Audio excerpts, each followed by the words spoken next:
Hello guys, so nandito pa rin kami sa Hamilton.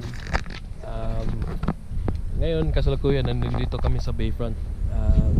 Kasi dito nga kami nakatira dati sa Hamilton. So yung mga bata, ano lang, parang back to the memories lang yung ano namin, pupuntahan lang namin kasi may mga memories din yung mga bata dito na gumagala kami dito dati pag wala kaming gaw. Ito lang yung isa sa mga pinakamagandang parks dito sa Hamilton. Nakaano lang to, dito lang to sa gilid ng may Lake Ontario. Yan yung Lake Ontario nandun. Tapos may mga trail doon sa dito sa gilid, paikot na trail, and may picnic area.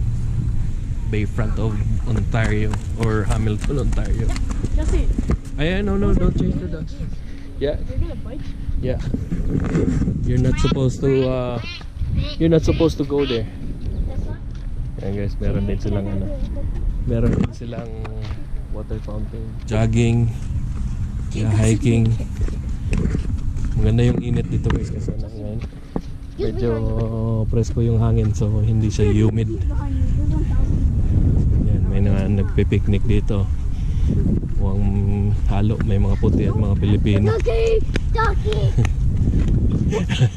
He's gonna run all through Kwan. Here, if you get beaten by that bear, you're gonna run all the way to Florida here. Jake, you remember that table there? Remember that table there? That's where we used to have a picnic. And when remember that Abu was trying to teach you how to walk?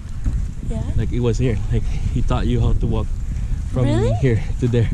Like with that thing. So, is there an event there? Yeah, ito yung parang docking ng mga boat dito. Oh, so dito guys, isa din to sa trail dito, pero hindi siya konektado doon. Diretso lang to, tapos labas nito doon sa highway, sa gilid ng highway. Dati na kami dito dati. Nag 5K run. Yeah. Yan, pwede din magbike dito. What? Yeah. Guys, ito pampakain ng to, masarap pang tataba yung baka dito guys. Kung sa amin sa Bisaya tinatawag namin itong kumpay. Marami sila dito. Dog is pirate. It looks like pug. Parang lang to, parang replica kasi yung ilalim niya iba, metal yung ilalim. Yeah. Siguro pag may mga event yan, dinidisplay nila. Namin dito guys, nandito pa kami. Yan, pupunta kami dito pag walang ginagawa. Extra yung mga lang namin, yung mga extra, yung mga yung tawag nito, yung bakanting oras. Pwede mag-fishing. May nagpi-fishing.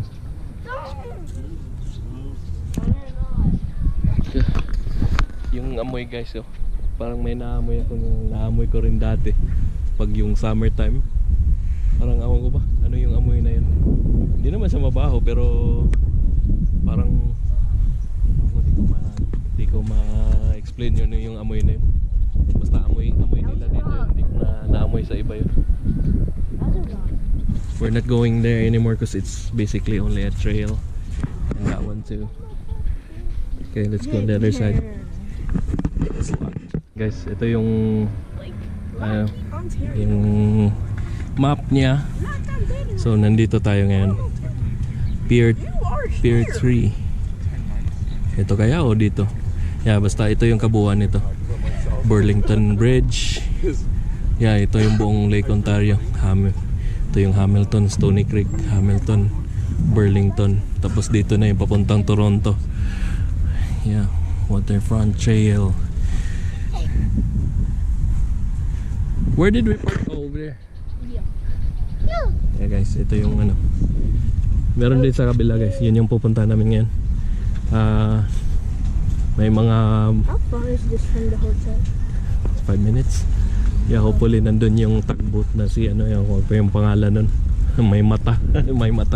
May mata yung boat. Parang hinugis tao. Yeah, waterfront trail. Train. Ganda maglakad-lakad dito ngayon guys. Later it's at 4. Ganda maglakad-lakad dito ngayon kasi presko yung hangin, although mainit pero kaya dahil sa presko yung hangin. Yan guys. May bus din na papunta dito. Yan ay ano lang, yung schedule niya ay every summer lang. Yeah, kasi maraming tao nagpupunta dito. Nagpupunta yan sa mga water park. Yung seasonal lang yung ano nila. Yung biyahe nila sa mga water park at saka mga ganitong park yung papasok dito every summer. Yeah, it says waterfront shuttle. Libre lang yata yan kasi shuttle eh. Yeah, King and Maclab. Doon sa downtown siya nagpipick up ng mga pasahero. Ayun yung parentahan ng ano, yung bike rental.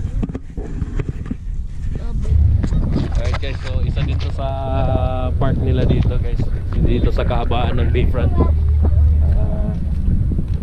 Dito dati naglalaro yung mga bata, pero ngayon sinarado nila, mukhang inaayos nila. Ito yung parang laruan ng mga bata na hugis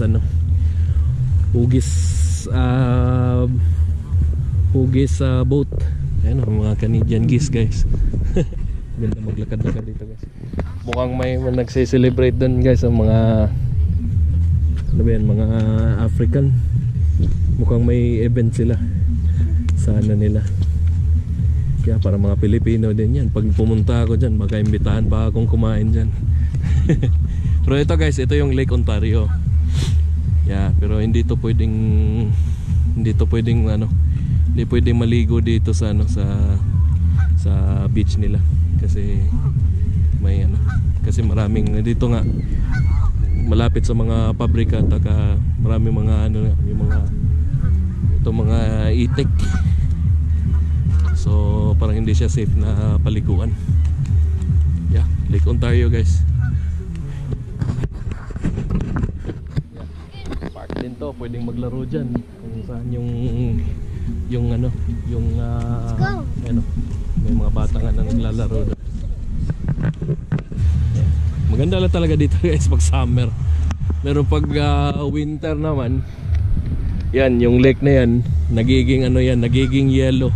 Minsan nga may nag-ice skating dyan at saka may nag-ice fishing. Yeah, pwedeng magiging ano yan, magiging malaking skating rink yan. Yung buo na yan. Yeah, seriously. Yeah, ano yan, magiging frozen yan. Saka ang ano dito sa winter dito is maano siya, makulimlim. Laging makulimlim, araw-araw makulimlim. Yeah, bihira lang na lumabas yung araw pag sa winter. Pag lumabas man yung araw, nagsisilabasan naman yung mga tao. Kahit malamig, basta ini-enjoy nila dito yung ano, yung sikat ng araw talaga kasi bihira lang sila nakakita. So hindi ko rin sila mabiblame na ano, naglalabasan sila. Pierre, I'll take you a picture there, Pierre. Si Pierre guys, nag-ano sige, matuklaw ka dyan.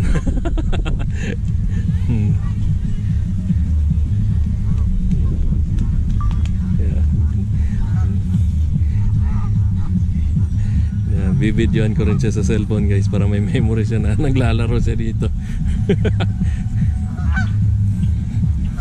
Tuwang-tuwa siya sa kakahabol nitong mga geese. Okay, let's go on the other side. Yeah, mukhang ano po guys. Oh, may mga ano dun, may laruan dun, no? May water splash pad. Yan. Ito paikot, pero binabayaran din yan. Stay here. Yan.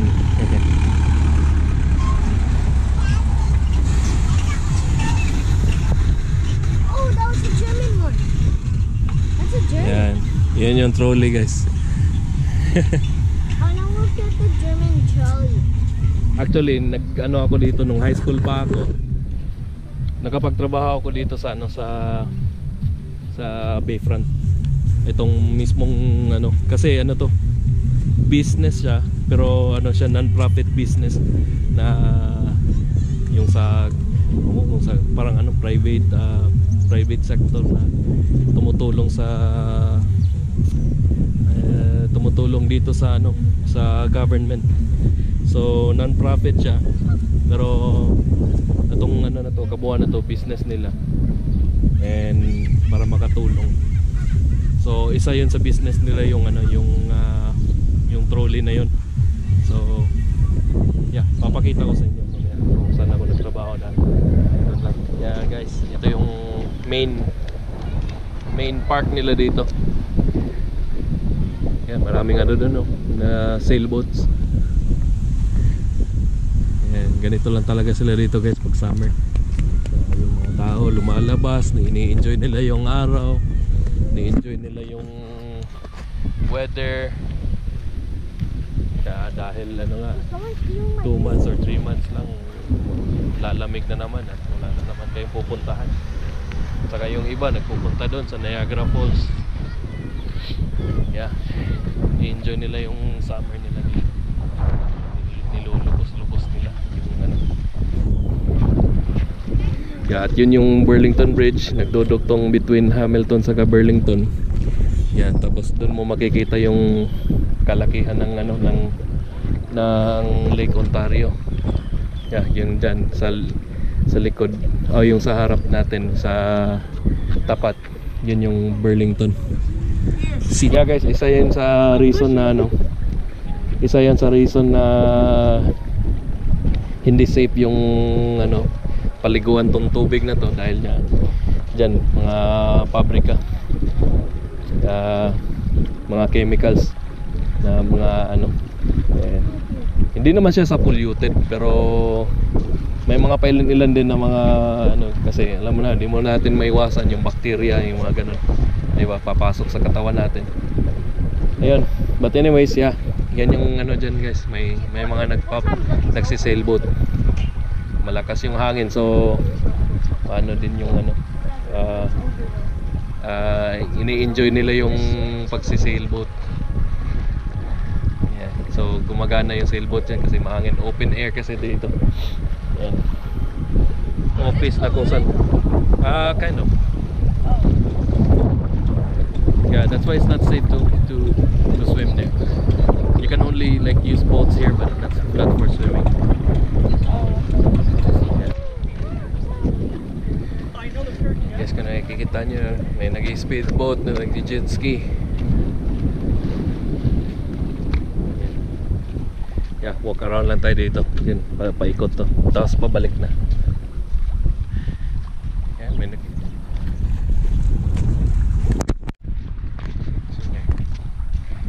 Can you see? Oh yeah. Oh, so it's breathing. I'm see. Yeah, brass. I'm see. You can see both houses. Guys, ano yan? Free sightseeing. Tapos meron pang isa dito dun para sa kabila naman. Ito yung tinatawag nilang ano, City of Waterfalls and Steel City. Yan, makikita nyo naman yung mga ano dyan, kadalasan yung karamihan dyan sa pabrika, mga pabrika dyan, steel yan, steel companies.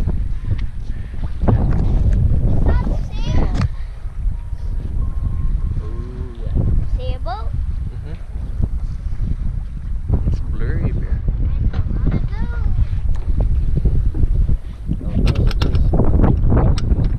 Yeah, blurry. Let's go. Yeah.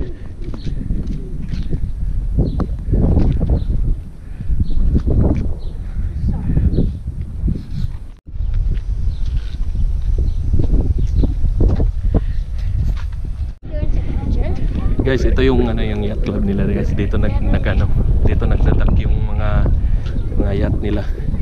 Yeah. So magpapa-member ka dito sa yacht club nila. And yeah. Oh, yacht for sale, oh. Yan, oh, for sale. Yeah, you see that flag? Yeah. Ito yung iconic figure dito sa Hamilton guys. Pag sinabi mong Hamilton tapos Bayfront, ito yung unang ipapakita. Ito yung ano, yung figure na ano, na parang ano nila dito. Trademark. Ako may nagsabi sa akin dito dati na ano, kung anong storya nito. Nakalimutan ko lang. Yan guys, yung boat na yan. Yan yung ano, para sa mga gustong mag-tour dito sa ano, dito lang sa loob within Lake Ontario. And then, hindi lalampas yan doon sa may Burlington Bridge. Yeah, isa din yan sa ano, I believe isa din yan sa negosyo nila dito sa Hamilton Waterfront Trust. Yan, yun yung pangalan ng company, HWT. So dito ako nag-ano dati. Ito yung building na to dito. Dito ako nagtrabaho dati as yung tawag kasi, meron tawag kasi dati sa program dati sa high school namin. Tinatawag lang co-op. Yun nga, gusto kong mapasok sa business na course. Tapos yun, pumasok ako dyan sa ano, sa accounting department nila. So yung mga negosyo nila dito, isa itong nasa baba na to, ito coffee shop na may donut. So isa yan sa ano nila. Tapos yung ice cream shop nila, yung Scoops. Then meron pa silang ano dati, floating restaurant, bar and restaurant. Wala na yata ngayon, hindi ko na nakikita dito eh. Yeah. Tapos isa yan sa mga business nila. Tapos yun nga, yung boat. Then yung trolley. Kung wala na akong makakalimutan, ano pa ba yan? Basta pumasok ako dito dati as ano, yung accounting assistant dito. Yung opisina nandito sa taas nitong donut shop nila, yung Williams Fresh Cafe. Yan yung pangalan ng nila. Tapos pag winter naman matumal kasi nga sino bang kakain ng ice cream sa winter? Tapos yung floating restaurant nila hindi tatakbo kasi nag-yellow yung ano, yung tubig. Nagiging ice. Dito guys, pwede ka mag rollerblades dito, skating. Tapos yeah. Then pag winter, ano to, nilalagyan nila to ng ice dito. Ice skating naman. Yeah, maraming tao dito guys. Gumagala. Yeah, dyan sa taas na yan, dyan ako nag-ano, tatrabaho dati sa accounting office. Accounting, maintenance, saka engineering yan, dyan sa taas. Yeah. Where's Jay? Yeah, ito yung Scoops ice cream. On ice cream. Yeah. He has ice cream. Yeah, dyan sa taas guys, yan yung office niya. So yan, yung kabuong business nila dito. So kami, ginagawa namin doon sa accounting natin, binibilang namin yung mga kita nila daily, weekly, saka monthly. So meron namang accountant na nagtatrabaho kasama namin. So assist lang kami. So yan, HWT Center na yung tawag nila dyan ngayon. Ewan ko ba may yung tawag dyan dati, nakalimutan ko na rin. Ano kasi high school pa ako nung ano eh. Yeah, may improvement, may malaki na rin yung improvements nila dito. Kasi itong mga parking lot dito dati wala to eh. Maliit lang to dati. Tapos dun ine-extend na nila to papunta dun. Yeah guys, so hanggang dito na lang. And sa susunod na video, salamat sa panonood.